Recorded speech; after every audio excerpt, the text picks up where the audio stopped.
और चार्जशीट में आरोपी थे, उन सभी को कई समय से जो है सबसे बड़ी खबर इस वक्त की, सुप्रीम कोर्ट ने बेल दे दी है सीबीआई केस में अरविंद केजरीवाल को। ये इस वक्त की सबसे बड़ी खबर है। ये अभी अभी का ताजा अपडेट है। सुप्रीम कोर्ट ने अरविंद केजरीवाल को बेल दे दी है। ये इस वक्त की सबसे बड़ी खबर है, सबसे बड़ी राहत है अरविंद केजरीवाल के लिए। सुप्रीम कोर्ट ने सबसे बड़ी राहत आज अरविंद केजरीवाल को दे दी है। बड़ा अपडेट, बड़ी जानकारी, आम आदमी पार्टी के लिए बड़ी राहत की खबर है, अरविंद केजरीवाल के लिए बड़ी राहत की बात है, अरविंद केजरीवाल के परिवार के लिए सबसे बड़ी राहत की बात है। सुप्रीम कोर्ट ने अरविंद केजरीवाल को दी है इस वक्त की सबसे बड़ी राहत। दिल्ली शराब घोटाला मामले को लेकर अरविंद केजरीवाल को कोर्ट से सबसे बड़ी राहत मिल गई है। सुप्रीम कोर्ट ने अरविंद केजरीवाल को जमानत दे दी है। यानी जो निगाहें लगातार बनी हुई थी सीबीआई मामले पर, सुप्रीम कोर्ट पर निगाहें टिकी हुई थी, ये कहा जा रहा था कि जमानत मिलेगी या नहीं मिलेगी, अब साफ हो गया है।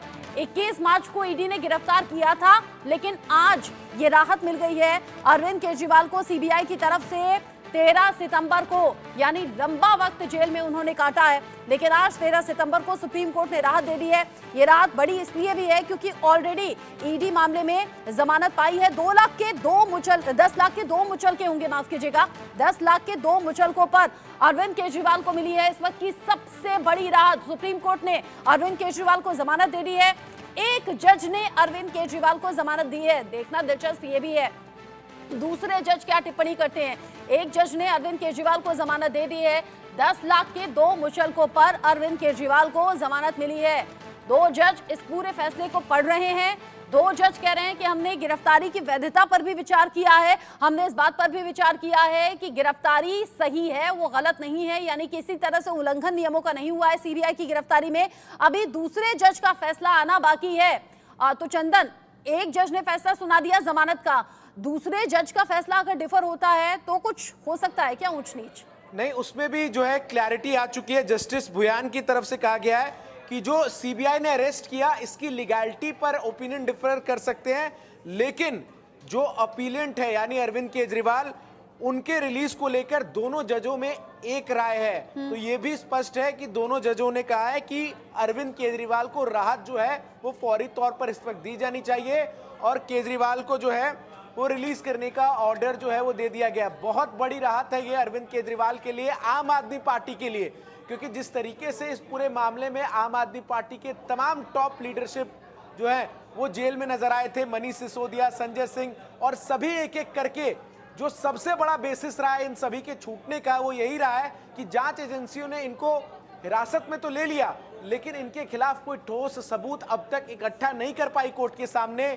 और यही सबसे बड़ी वजह है। चाहे वो मनीष सिसोदिया के पूरे जजमेंट को हम देखें, उसमें भी जब फैसला सुनाते वक्त जज ने यही कहा कि आपने इतने समय से इनको रख तो रखा है, आप तमाम चीजों की बात तो करते हैं, लेकिन सबूत जो है, मनी ट्रेल जो है वो कहीं भी नजर नहीं आता। संजय सिंह में भी यही रहा, विजय नायर में भी यही रहा और अब अरविंद केजरीवाल को भी इसी बिना पर राहत मिलती हुई नजर आ रही है। हालांकि सीबीआई के अरेस्ट की लीगैलिटी के मामले पर कोर्ट का यह आदेश था कि सीबीआई का अरेस्ट लीगल था। सबसे बड़ी खबर इस वक्त की, सबसे बड़ी राहत इस वक्त अरविंद केजरीवाल के लिए, आम आदमी पार्टी के लिए, दोनों जज ने बड़ी राहत दी है। सुप्रीम कोर्ट ने बड़ी राहत दी है, अरविंद केजरीवाल को जमानत मिल गई है। मेरे senior colleague Alok Mehta sir मेरे साथ में जुड़ गए हैं, एडिटोरियल डायरेक्टर आईटीवी ग्रुप। आलोक सर, इस वक्त की सबसे बड़ी खबर और मुझे लगता है आज की ये सबसे बड़ी खबर है, अरविंद केजरीवाल को दोनों जज ने जमानत दे दी है।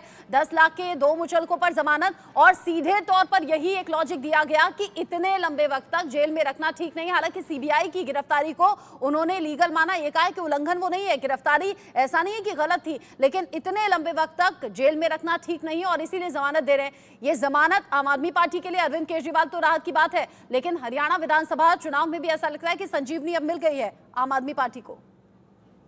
बिल्कुल आपने कहा रचना जी, बिल्कुल ठीक बात है कि खास करके हरियाणा के चुनाव और आने वाले दिल्ली के चुनाव भी तो 4-5 महीने बाद है, राष्ट्रपति शासन की मांग हो रही थी।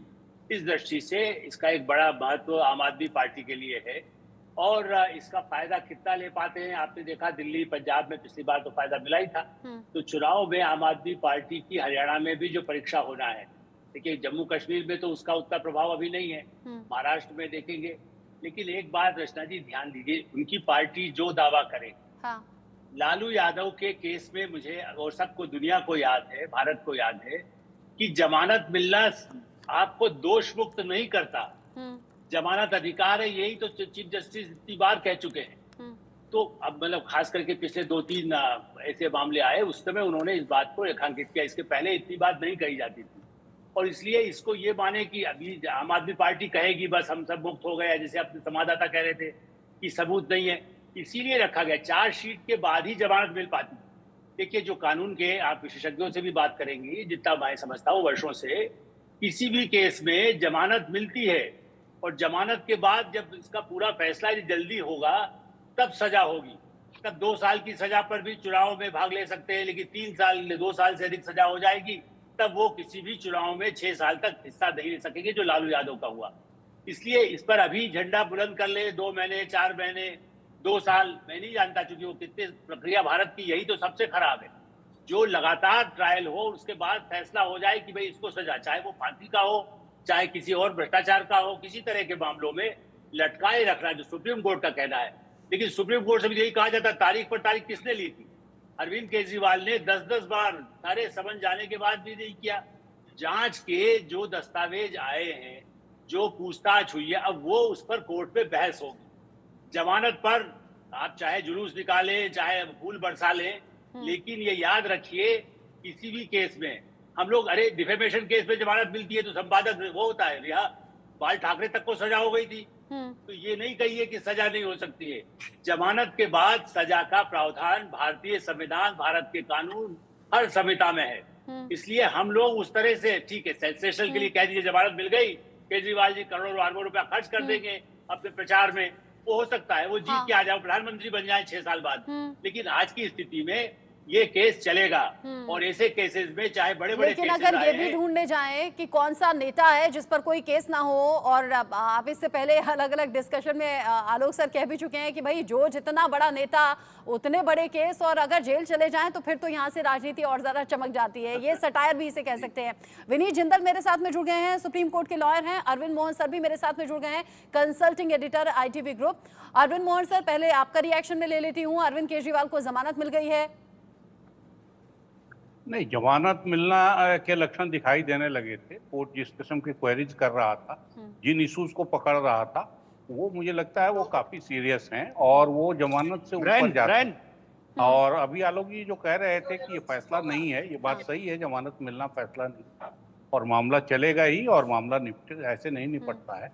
लेकिन जिन पॉइंट्स पे कोर्ट सीबीआई को या फिर ईडी को घेरता रहा है, मुझे लगता है वो पर्याप्त इस बात के संकेत हैं। कुछ रिएक्शंस हैं अरविंद सर, कुछ रिएक्शंस हैं एडवोकेट्स के, सुन लेते हैं। बाहर आएंगे और दिल्ली की जनता की सेवा में पूरी तरीके से। जो गिरफ्तारी को लेकर दोनों जजेस के अपने अलग अलग पॉइंट ऑफ व्यू हैं, दोनों जजेस के अलग अलग व्यूज आए हैं, उसमें डिटेल ऑर्डर आने के बाद मैं उस पर कोई कमेंट करूंगा। लेकिन ये बात तय है कि बेल ग्रांट हो गई है, अरेस्ट पे दोनों जजेस के अलग अलग व्यूज तो हैं। ऐसे में क्या वो दफ्तर अटेंड कर पाएंगे? चूंकि ये कहा जा रहा है, एक्सपर्ट्स कह रहे हैं कि वो दफ्तर, सीएम दफ्तर में नहीं जा पाएंगे अभी, जब तक क्लीन चिट पूरी नहीं मिल जाती है। नहीं, ऐसी कोई कंडीशन नहीं है। माननीय मुख्यमंत्री अपनी तरफ से पूरी तरीके से मुख्यमंत्री पद को निभा पाएंगे, ऐसी कोई कंडीशंस अभी तक मेरी नॉलेज में नहीं है। बाकी डिटेल ऑर्डर आने के बाद उसके बारे में इसमें ये कि बाकी ईडी में जो शर्तें थी उसमें ये थी कि एक तो वो जांच में सहयोग करेंगे, और क्या क्या शर्तें थी उसमें? जांच में सहयोग करेंगे, जब भी कोर्ट्स में हियरिंग होगी उसमें इन पर्सन या एग्जामिशन अलाउ करेगी कोर्ट, तो उसके अकॉर्डिंगली फॉलो करना पड़ेगा। 10 लाख रुपए का मुचलका है, उसको फॉलो करना पड़ेगा। और इस तरह की और कोई जनरल कंडीशन है, सीबीआई के जो मैटर्स हैं इस पे कोई जनरल कमेंट्स नहीं कर पाएंगे। यानी पासपोर्ट उनका वैसे भी अदालत में रहेगा? वो ऑलरेडी है जी। केस को लेकर सार्वजनिक टिप्पणी नहीं करनी है, गवाहों से मिल नहीं सकते, मुलाकात नहीं कर सकते, ये कुछ शर्तें हैं जो अरविंद केजरीवाल को जमानत में माननी होंगी। सशर्त ये जमानत मिली है। विनीत जिंदल जी, ये पहले भी जो नेता जमानत पाए हैं उन्हें कहा गया है, लेकिन क्या सवाल ये कि मुख्यमंत्री के तौर पर अपने सभी काम करेंगे अरविंद केजरीवाल? देखिए, हमने पहले भी देखा है कि इस तरह की कंडीशंस लगाई गई हैं जिसमें जो जांच जो आगे चल रही है या ट्रायल जो आगे चलेगा उसको किसी तरीके से या किसी गवाह को किसी तरीके से कोई इन्फ्लुएंस ना कर पाए, इसलिए ऑफिस में जाने से रोका गया है जो मंत्री या मुख्यमंत्री, ऐसा पहले देखा गया है। तो ऐसी कोई बड़ी बात नहीं है अगर इस तरीके की कंडीशंस लगाई जाएं।